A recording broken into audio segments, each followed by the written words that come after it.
paper published in 2017, which I wrote, Who Invented Comprehensible Input? I wrote the paper, but I'm not the answer to that question. I did not invent comprehensible input, all right? Comprehensible input, well, Ben Patton talks about this. He's the one who stimulated the question, the article, as usual. Here's what he says. The role of input is often credited to Steve Krashen. Although Krashen popularized the notion of comprehensible input, the idea has been around longer and began with first language acquisition. What Krashen distilled for many people is this: it happens through understanding messages, a byproduct of comprehension. Absolutely right, Bill. I refer to him as alias Bill Van Patten so I can remember his email. In fact, I wasn't even the first person to talk about comprehensible input. It's been around for quite a while. First language, Frank Smith, Ken Goodman, Richard Anderson, Richard Allington, Warwick Ellie, a whole bunch of others talked about gaining vocabulary and language through reading. Second language, they not only talk about comprehension, but they did it in a way similar, making the distinction between learning and came to the conclusion, or at least the hypothesis, that acquisition is available to the adult. S.P. Quarter, Larry Selinker, Leonard Newmark, Harris Winnitz, James Asher.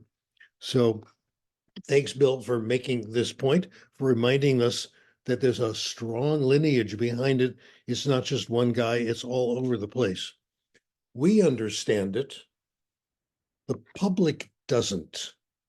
Most times when publishers talk about their new approaches, their new methods, their new materials, it's based on output plus correction and conscious learning. So we have a ways to go, and Bill has been alias Bill has been very helpful in helping people understand this.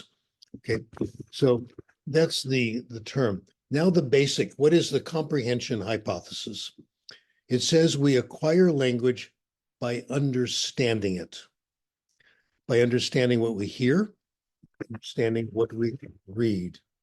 The ability to speak, write in another language is the result of language acquisition. Okay, let me give you a really interesting preliminary statements about this in the literature. If I can find this.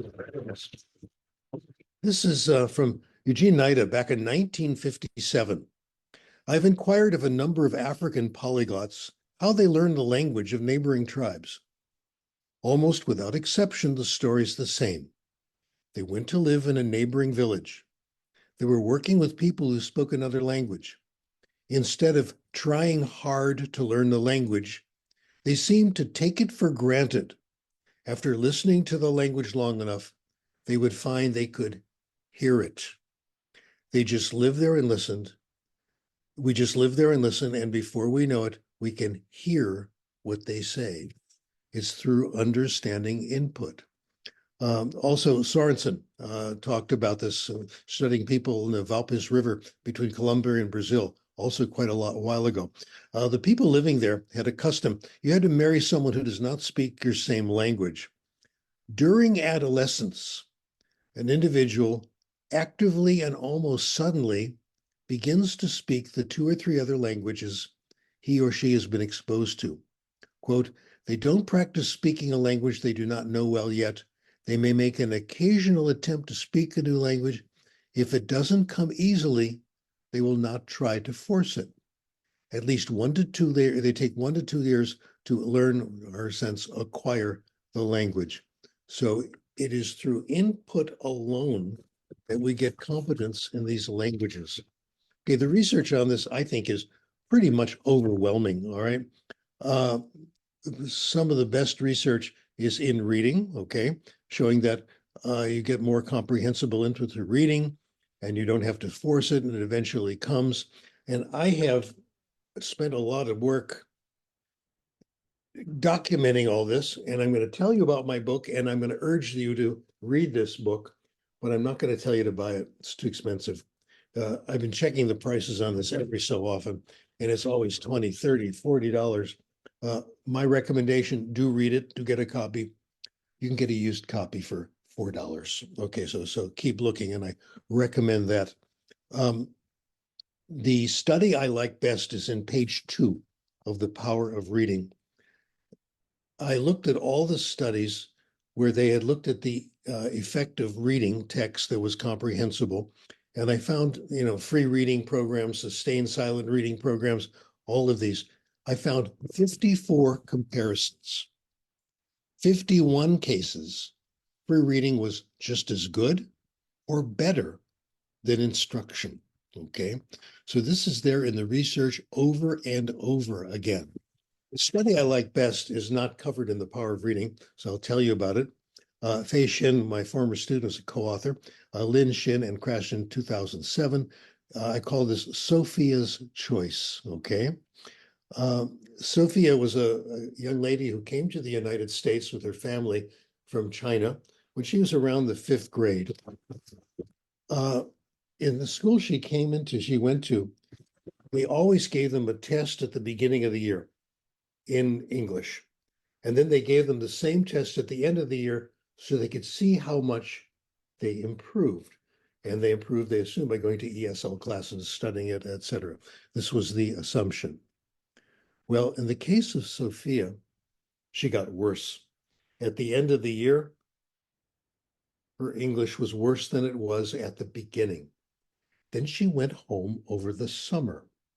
When she came back in the fall, she had improved enormously and was where she should have been at the beginning of the year with the expectation was. Okay. My goodness, how did it happen? Let me tell you what she did over the summer. Was it a special course? No. She went to the local public library. Now, this took place in Los Angeles, where it gets pretty hot over the summer, and the local public library was air conditioned. She found the section for young readers. She read about 50 books over the summer. She didn't do it to improve her English. She did it because it was entertaining. Okay. Sweet Valley High and novels of this sort. Pretty good stuff, I think. Nancy Drew, especially. Okay. This is what caused the increase at the end. She didn't do it to get better at English, to improve, but that was the result of having a good time at the library, getting out of the heat. I think that's the most convincing study because it wasn't set up to show that one treatment was better than another, came accidentally. Other studies show the same thing, a whole bunch of them. Smith and Supanich, 1984. Company presidents, they found, had very large vocabulary. How did they do it? About half of them said they read a lot. Only 3% said that they had actually deliberately studied vocabulary. Another impressive study. A lot of these. Beniko Mason. We co-authored an article, really her work. Here's what she found. For every hour you spent pleasure reading, English is a second language, you gain a little more than a half a point on the TOEIC test. So that meant that if I extrapolated this, if you read for 2 hours a day over 2 years, that would put you at the top of TOEIC. My goodness, quite a prediction, okay? Case histories consistently show this to be true. Now we have to ask the question, how did this happen? Is the input comprehensible? If they're reading stuff and entertaining themselves in other ways, yes. Study done back in 1984, 61% of the new words that they encountered in their reading and entertainment gave clues to the meaning. Only 8% gave you the wrong information, made you think that the word meant something else. It was misdirective, okay? Another study, Percy, 1983, again and again, this stuff keeps coming out. Studied an advanced ESL student, looked to see how many words, they put this anthropology textbook in front of her. They said, how many of these words can you guess the meanings? What do you think the meanings are? 37% they guessed correctly. 40% they could guess partially correctly. So this input that people are exposed to is not totally incomprehensible, far from it. Neji, Herman, and Anderson, and this goes on and on, 1985. Each time you encounter a new item in a comprehensible context, you get a little bit. Anywhere from 5 to 10%, that totals up. So this is the empirical research, which makes, I think, the case that picking up language by understanding input will help, no question. Other studies say the same thing.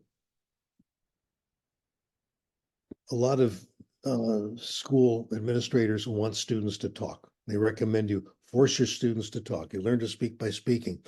Not true. I wrote a long paper on this called Down with Forced Speaking over and over, and I was inspired by it. My daughter at the time this was done was around 5 years old, and she used to go over to the neighbor's house and play with the neighbor's little girl, child.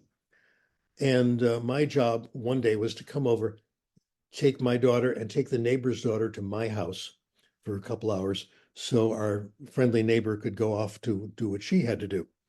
Turned out one day she had to go off to her Spanish class at the local school, the local university. Before she left, she said, "Okay, I'm about to leave. Have a good time, girls." Says, "Wait, I have to take my pill." And we were pretty good friends, so I could ask her, "Take a pill? What kind?" "Valium." "You're taking Valium?" "Yes, it's Spanish class. It freaks me out." What makes you nervous about Spanish class? Being called on in class makes me so nervous. That's what got me interested in this and started looking at the research. And I found it again and again, study after study. If you ask students what causes nervousness and anxiety, the highest anxiety provoking is having to talk in class, being called on, not waiting until it's at least acquired enough. Okay. Now, what happens when you overcome your anxiety and you talk anyway? Does it help? No. A few studies show this. If you delay oral production for a few months, it has absolutely no negative effect. If you force it, it makes people nervous. Now, that's my prepared talk. What I want to do is tell you what I'm doing in the last few months. Like most of you, I'm a language lover. I love it. I try to get comprehensible input in any language I can, etc. And about 2 years ago, I started with Spanish. I have a number of other languages in my background, which I'll be happy to talk about because they each tell a story. My best language is German. Can you imagine that? And it's because I went to Vienna a long, long time ago to study piano. My piano teacher recommended I go study with Frau Hinterhofer, okay, in Vienna, who was awful as far as I was concerned, belittling, saying I was nowhere, I was hopeless, etc. So finally, I gave up, and I told my parents. They said, "Well, we trust you. Do what you want." I said, "I want to stay here, having a good time." So I stayed in Vienna for the year, went to German class at the university, had a bunch of German-speaking friends, the other students in the class. We got very friendly, and I got to meet their friends. And I did lots of pleasure reading, which my classmates recommended. At the end of the year, I was pretty good in German. In fact, it is by far my best language, and that really, really worked. But I managed to replicate that on my own with other languages. And about 2 years ago, I decided to do some Spanish, live in Los Angeles, okay? I started reading what some people call graded readers, easy books that are made for students who are taking Spanish in Spanish class. So I've read about 30 of these books in the last 2 years.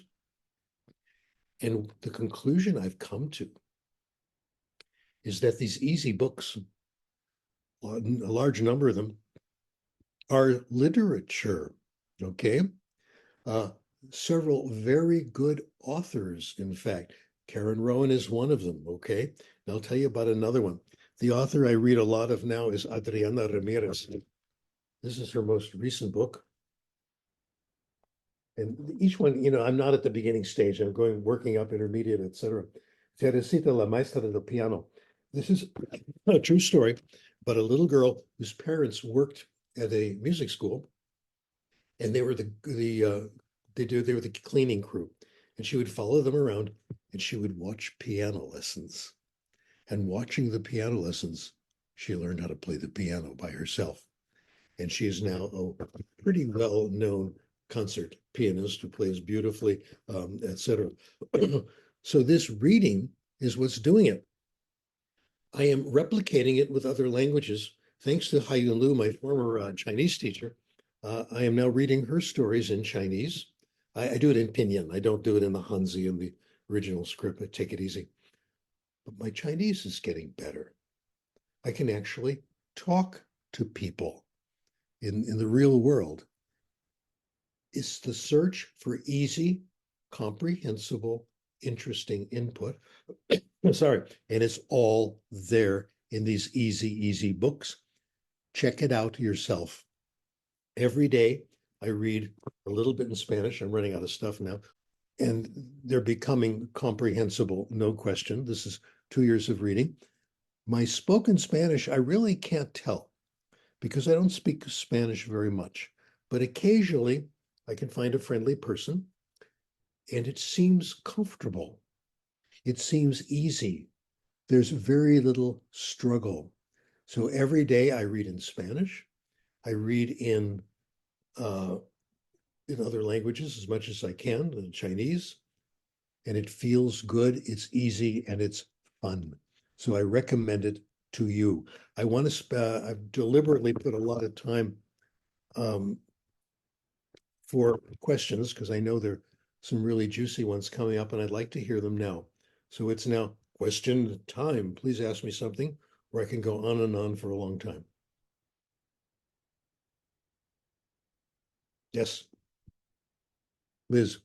Oh, thanks.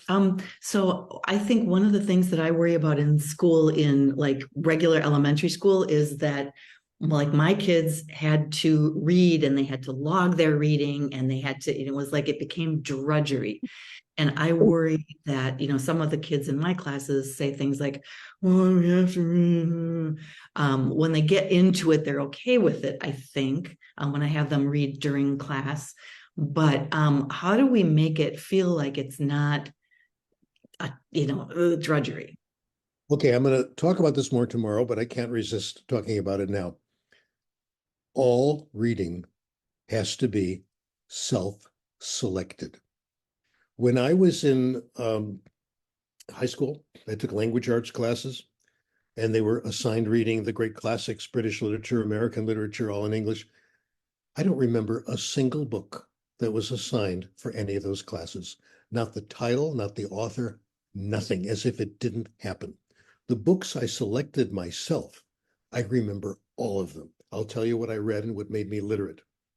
Number one, comic books. When I was like 7 years old, I was in the low reading group. My father brought home comics. And he said, give you all you want, Stephen. Don't worry, I'll pay for them. Okay. I read comic books. I think Spider-Man is one of the most interesting characters in all of world literature. I love comic books. I still read them. And I found out why they work. And I'm going to show off by telling you this. I had lunch with Stan Lee, one of the inventors of Spider-Man and one of the founders of Marvel comic book company. He invited me to lunch. Can you imagine this? This is so cool. And he said, what is your favorite Marvel character? I says, well, I don't know. He says, his is the Silver Surfer. The Silver Surfer is on this surfboard and can go from planet to planet and have great adventures. He says, the reason I like it is that the Silver Surfer has problems, unbelievable problems. His parents have been kidnapped by the bad guys, and the bad guys say, unless you do this and that for us, we're going to murder your parents. This is a problem that he has to deal with, and the plots get very interesting. Okay, I've gone up to 28 minutes out of my 30. Let me ask if you have any questions, and I'll do my best. I have a question. Please. Thank you. So with the idea of speaking, and I love what you're saying with down for speech, but what would you say to an administrator then who's saying that, they want students to speak? Is there research that shows that there is some value in speaking? I mean, obviously you want to try to wait when they're ready, but I'm curious what the research says. Force speech has never been shown to help. Letting it go by itself, this has been shown to help. We have a common sense theory of language acquisition. You learn to speak by speaking, you learn to speak by trying things out. I just had a losing encounter with a publisher. They invented a program called Speak. And they said the way to master English is to make kids talk, of course, and give them pre-prepared sentences, have them memorize them, et cetera. And this is the way to do it. I wrote what I thought was a very calm response to it. I said, have you seen the research? The research says, this might not be the way to go, and that comprehensible input is the way to go. And I sent it to their newsletter. They refused to publish it. Okay. It did not conform to their, conditions, et cetera. I put it on Facebook, which is the best, pretty much the best you can do with that. But the problem with the private sector, not all of them, there are a lot of very honest people doing it, I know, but it's profit immediately over after everything else. And we constantly run into that. It's the war between acquisition and learning, really. Learning is what the public knows. The public believes in it. You're supposed to study the rules, master the rules, think about grammar when you speak, et cetera, force your students to speak, et cetera. What works is acquisition. And acquisition does not require speaking. It requires interesting, comprehensible input. There's no profit in acquisition, though. If you say it's going to be, reading is good for you, it's going to be fantastic, companies aren't going to make any money on it because there's something called libraries, and they can get all the reading they want for free. So we've got a tough road ahead of us. We simply have to keep telling people what the research is, cases, et cetera, and hope to make the case this way. This is a very tough road for us, but it's not the first time it's happened. Okay, algo más. See how much Spanish I've acquired? ¿Más preguntas, por favor?